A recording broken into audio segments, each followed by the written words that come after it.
Buenas tardes desde la Casa del Corazón en Madrid, de la sede de la Sociedad Española de Cardiología, y hoy vamos a llevar a cabo uno de los eventos que habitualmente tiene mayor audiencia a nivel general, y este año seguro que tiene un interés especial porque es el resumen por expertos en cada área de cuál ha sido lo mejor del Congreso Europeo de Cardiología que finalizó ayer en Barcelona, un congreso de una relevancia especial.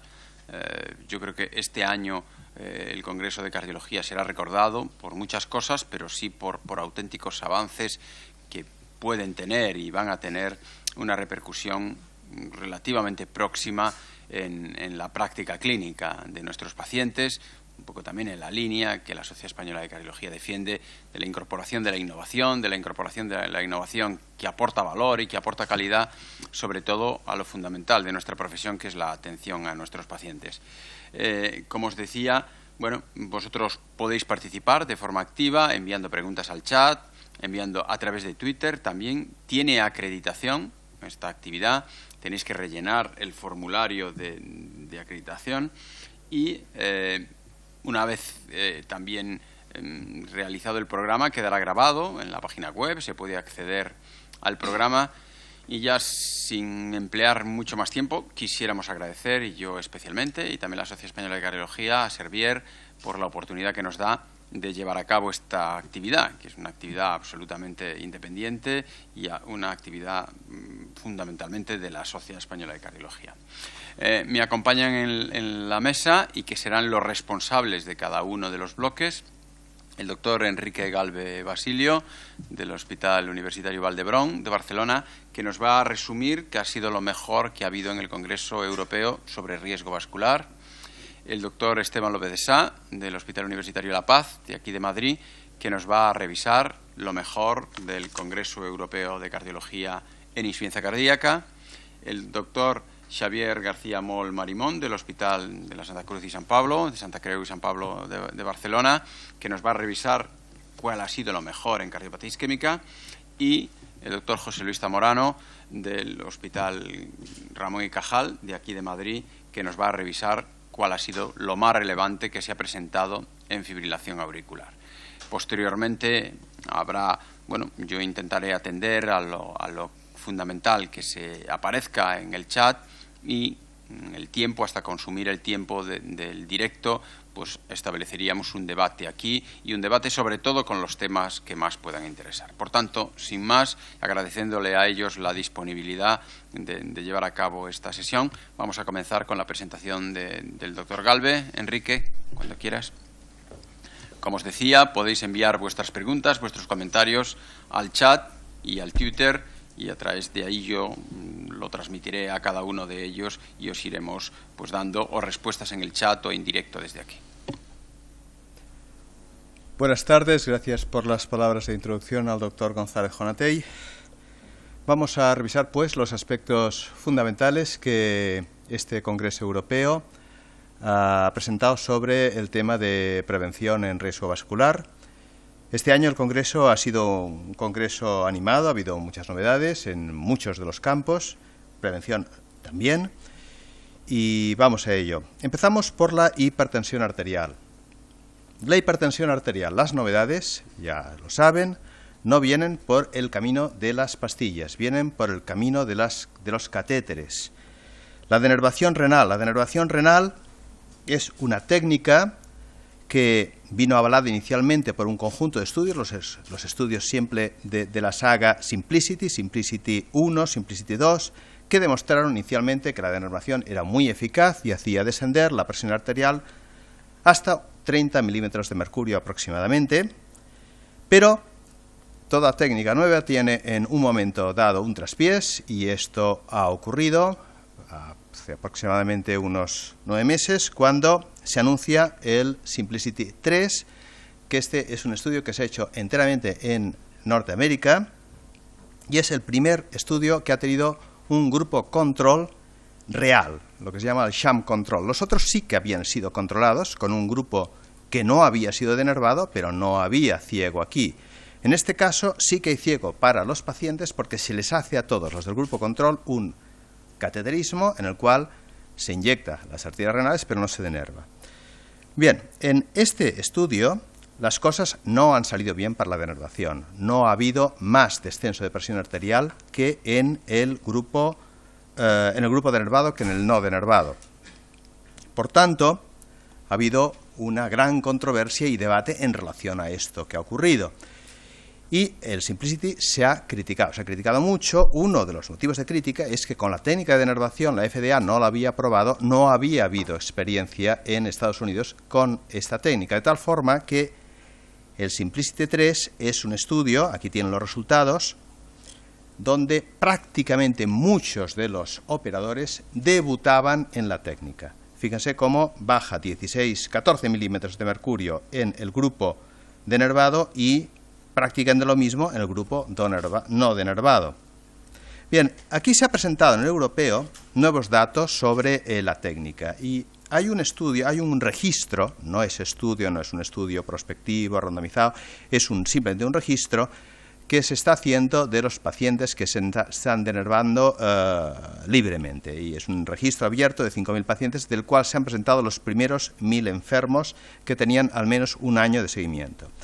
El primer dato que llama la atención es que aquí hay bastante más experiencia en estos pacientes, porque fíjense que 189 operadores hacen los 1.000 procedimientos y más de 15 procedimientos previamente habían realizado el 59% de los casos de los operadores que realizaron este porcentaje. Y estos son los resultados. Los resultados globalmente los tienen aquí. Ya ven cómo la presión a 3 meses, 6 meses y 12 meses tampoco baja tanto, baja pues 13 milímetros de mercurio la presión sistólica. Lo que ocurre, o sea, no muy diferente que lo que había salido en el Symplicity 3. Lo que sí que realmente varía es en relación a la presión previa a la denervación, porque los individuos que comenzaban con presiones entre 140 y 159 baja muy poco la presión, mientras que los que ya tienen presiones algo más elevadas ya baja más, y los que están con presiones por encima de 180 baja hasta 33 milímetros de mercurio la presión arterial a los 12 meses. Bueno, esto es un dato importante a tener en cuenta. El otro aspecto que se ha debatido mucho es el aspecto técnico, porque la denervación se ha estado haciendo con un catéter en el cual había que hacer un conjunto de aplicaciones que están aquí en este dibujo, circunferenciales y espiroideas, o sea, una aplicación en la arteria renal que se va retrocediendo y hay que ir girando el catéter. Esto necesita unas ciertas manos y entonces la tendencia ahora es ir a un tipo de catéteres que se dilata el catéter cuando está dentro de la arteria renal y ya lleva todo un conjunto de electrodos que circunferencialmente hacen la ablación, la denervación, de una forma mucho más estándar. Por tanto, ¿cuáles son las claves de debate actual y de futuro en cuanto a la denervación? La primera es que hace falta más información, necesitamos más estudios. No podemos definirnos plenamente en relación a la técnica. Hay quien ha dicho está muerta, en esto ha habido discusión, hubo aquí una reunión también previamente sobre este asunto. El segundo aspecto, y eso es fundamental, es que hay que seleccionar mejor a los pacientes. No se puede denervar a individuos que tienen hipertensiones tan poco importantes como entre 140 y 159. Esta es la génesis muchas veces de los fracasos. Y el último aspecto es que hay que refinar la técnica para evitar la heterogeneidad entre los operadores que la realizan. Y un último apunte en el campo de la hipertensión a medicación. Una de las estrellas del Congreso ha sido LCZ, pero LCZ se lo va a explicar el doctor López de Sá en insuficiencia cardíaca. Pero no olvidemos que el LCZ, que se lo van a explicar mejor en la siguiente presentación, es un fármaco vasodilatador, es un fármaco hipotensor. Todos los fármacos que se utilizan en insuficiencia cardíaca se utilizan en hipertensión prácticamente. Y bien, este es un estudio que ha presentado precisamente el doctor Luis Miguel Ruy López, en el cual se compara con valsartán y ya ven cómo el descenso de presión arterial es considerable y más importante que con valsartán. Por tanto, este fármaco quizás también tenga un campo en el mundo de la hipertensión. Y vamos a las dislipemias. Las dislipemias es otro campo en el cual ha habido novedades y yo creo que en este campo incluso más importantes. Como saben, actualmente las guías europeas recomiendan que el colesterol LDL se descienda hasta 70 miligramos decilitro en los individuos que tienen ya patología cardiovascular. De hecho, todos los pacientes que manejamos los cardiólogos la tienen prácticamente, por consiguiente, ese es nuestro endpoint, menos de 70. Bien, descender menos de 70 es algo que no se hace, y este es el registro que ha hecho la Sociedad Española de Cardiología en nuestra sección recientemente, y aunque hemos mejorado en relación a hace unos años, aquí a la izquierda, del 2005, controlábamos el 10% y ahora controlamos algo más de la cuarta parte, pero estamos muy lejos de conseguir que nuestros pacientes tengan menos de 70 miligramos decilitro. Y eso es debido a que, en parte, no lo hacemos bien, pero también en parte porque eso es difícil. Es difícil conseguir descender menos de 70 con los fármacos que tenemos actualmente al uso, con las estatinas, por muy potentes que sean. Por tanto, necesitamos nuevos fármacos y fármacos más potentes. Y aquí vienen los inhibidores de PCSK9. Este es un algoritmo que cuesta de recordar, pero piensen en el Partido Comunista Escandinavo y les será más fácil. Esta es una forma sui generis de hacer bajar el colesterol, porque normalmente lo que se hace es dar unos fármacos que inhiben la síntesis del colesterol o evitan que se absorba. Y estos fármacos lo que hacen es favorecer la degradación del colesterol. A base de hepatocito no solamente sintetiza, sino también tiene un receptor en la superficie que capta el LDL y lo elimina.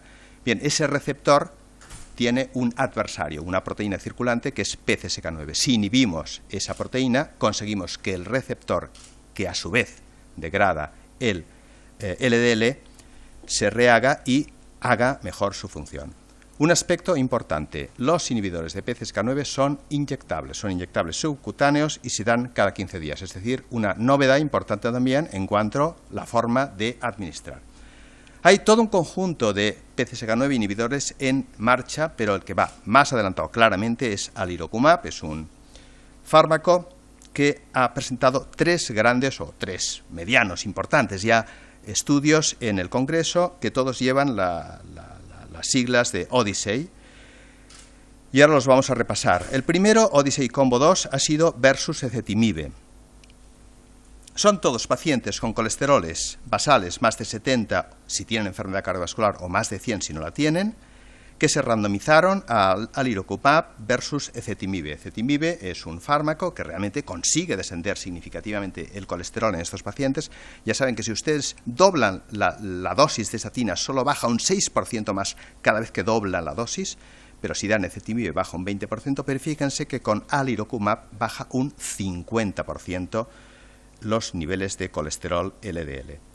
Esto se ha replicado en el Odyssey FH1 y FH2. Son estudios en hipercolesterolemia familiar heterocigota, no la más grave, pero una forma relativamente frecuente. Y vean que en estos pacientes, que este es un estudio comparativo con placebo, también desciende el colesterol LDL un 50%. Fíjese las cifras, partimos de cifras de 140, nos vamos a 74, y en placebo 148 y nos vamos a 156. Por tanto, descensos de LDL nunca vistos. Y este es el estudio más importante, el estudio del Long Term Study del Odyssey, en el cual se randomiza alirocumab versus placebo.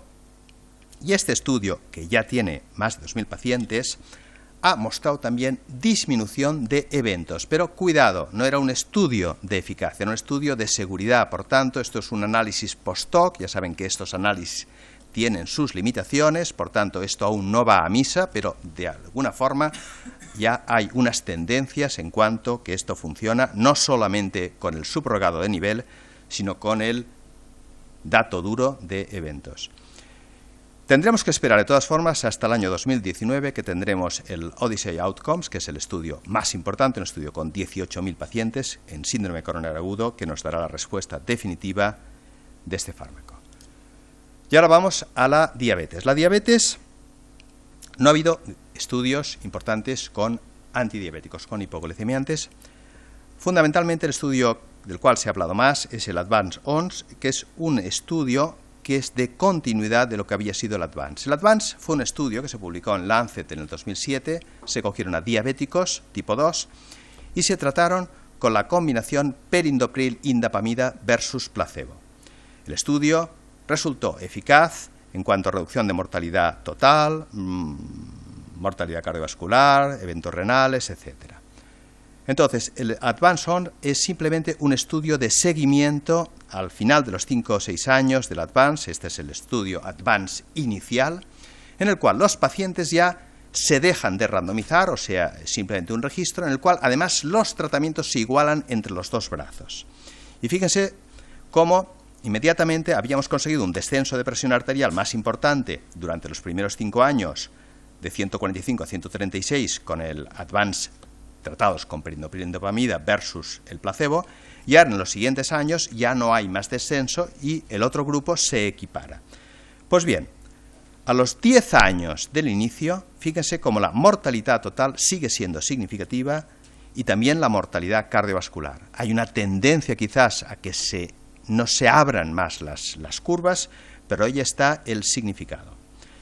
Esto aplica a las guías europeas que dicen que la presión ha de ser más baja en los diabéticos que en los no diabéticos, y las claves del Advance son: primero, los diabéticos deben mantener presiones arteriales más bajas. Una de sus opciones es esta combinación perindopril-indapamida. Segundo concepto, los beneficios que confiere un tratamiento no se pierden con el paso del tiempo, aunque ustedes dejen de diferenciarse de los que no recibieron el tratamiento inicialmente. Es decir, no hay que perder el tiempo cuando uno piensa que un fármaco funciona. Y el último es que el mejor tratamiento de la diabetes no obligatoriamente es un hipoglicemiante. Y ya para acabar, este estudio, que es un estudio de estaciones climáticas. Ya sabemos todos que en general en verano baja la mortalidad, pero esto es muy evidente en este estudio de 19 países en los cuales se observa cómo en junio, julio y agosto baja la mortalidad total en todo el hemisferio norte. Pero fíjense que en el hemisferio sur pasa exactamente lo opuesto, es decir, es evidente que es un problema de clima. Pero fíjense lo que ocurre, cómo eso es a expensas exclusivamente de la patología cardiovascular, porque en patología cardiovascular esto baja y en cáncer no se mueve. Y esto ocurre exactamente al revés en el hemisferio sur. Este es un estudio de aplicación para los gestores sanitarios que deben estar al tanto de lo que ocurre en cada servicio en función de esto. Y otro detalle, está hecho por un estudiante de medicina. Muchas gracias.